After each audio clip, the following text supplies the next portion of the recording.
Good morning and good Shabbos. I'm not sure about you, but fall in Northeast Ohio is my favorite season, with the leaves changing colors, the crisp morning air making us feel alive, nature in all its beauty. It seems only fitting that we read about creation and the grandeur of our world as the orange, red, yellow, purple, and green leaves paint the most exquisite views for us. This week's portion, the opening of the Torah, Parshat Bereshit, the book of Genesis, records a dream, a vision of the world in its initial perfect state, an Eden of order and beauty. All life is related and intertwined.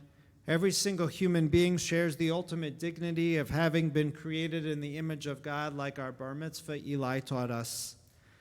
But is this really the world that we see today? The world that we live in right now? Our real world doesn't seem that way. It's divisive, filled with hate, inequality, and violence. According to our Torah's Genesis account, the world originally was and is still meant to be a peaceful paradise.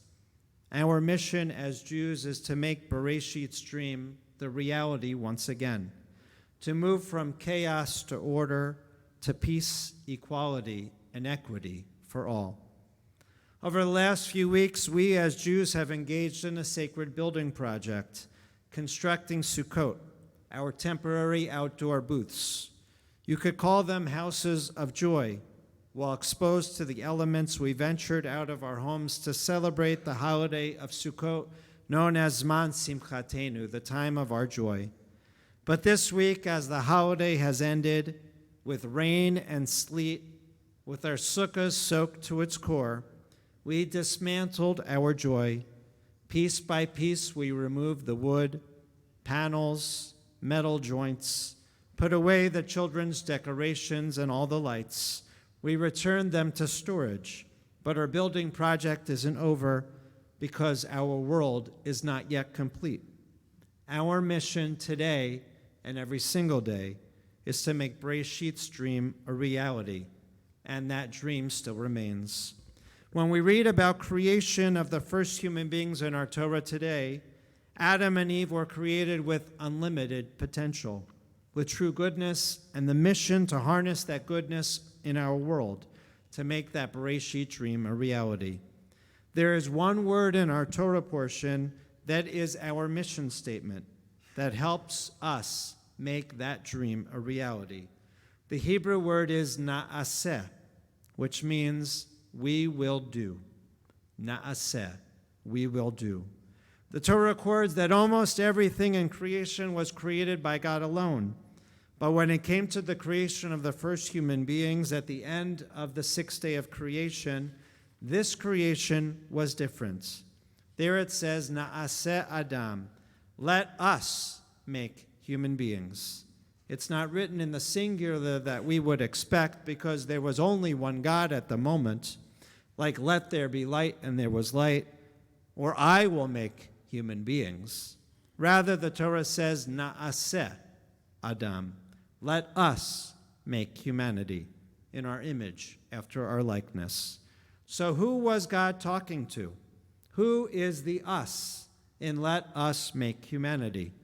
Let us make human beings in our creation. For wasn't God alone? Perhaps it's a figure of speech.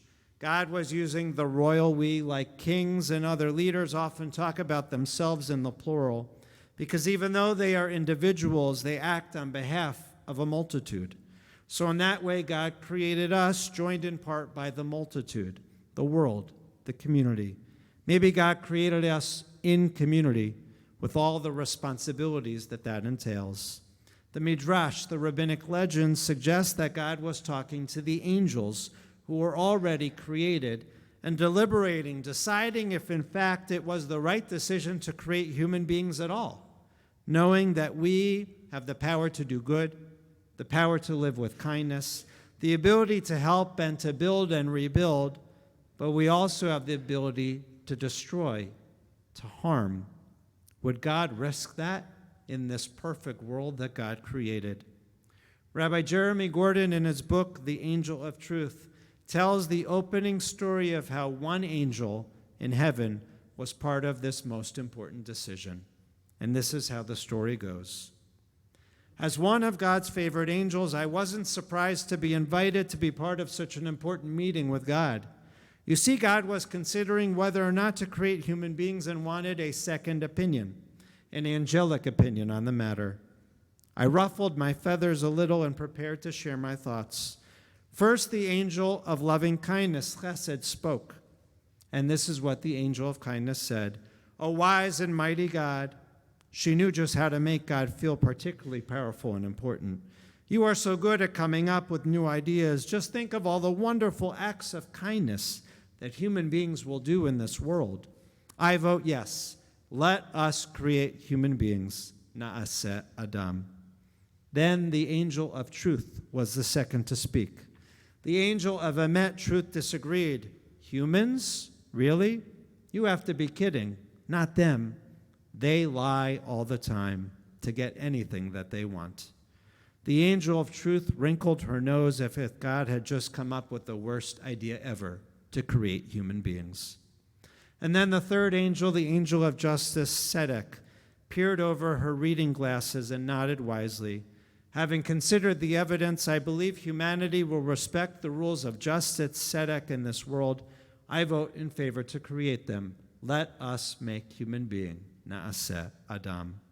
And finally, it was my turn, the angel of shalom, of peace. For peace always comes last. How painful it was to have to share my opinion. It was a warning. Don't create people. They are full of violence. There was a momentary pause as God considered all the evidence. The votes were counted. There was an angel standoff, two supporting the creation of human beings and two opposed. Then suddenly God picked up the angel of truth and threw that angel down to earth from heaven. The angels were bewildered. They asked, God, why would you do that? How could you get rid of truth from heaven? Now it was 2-1 in favor of creating human beings. And God said, truth cannot come down from the heavens. Truth can only rise up from the earth below. And then God created us. In this story from the Midrash, it is our mission, humanity's mission, to raise up truth. In order to make Bereshit, that dream, a reality, we must live with truth as our essential element. The word na'aseh is one of the most important words in our tradition.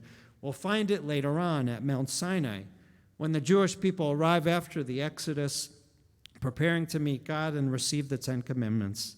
It's there, even before receiving God's laws and obligations, overcome with faith and gratitude, that the Jewish people shout out, Na'aseh, we will do, V'nishma, we will obey. That key word, Na'aseh, we will do, shows the Bereshit dream, that we will pledge to live our lives with potential, following God and Torah as our guide. Rabbi Lawrence Hoffman suggests a different reading of Na'aseh in Bereshit.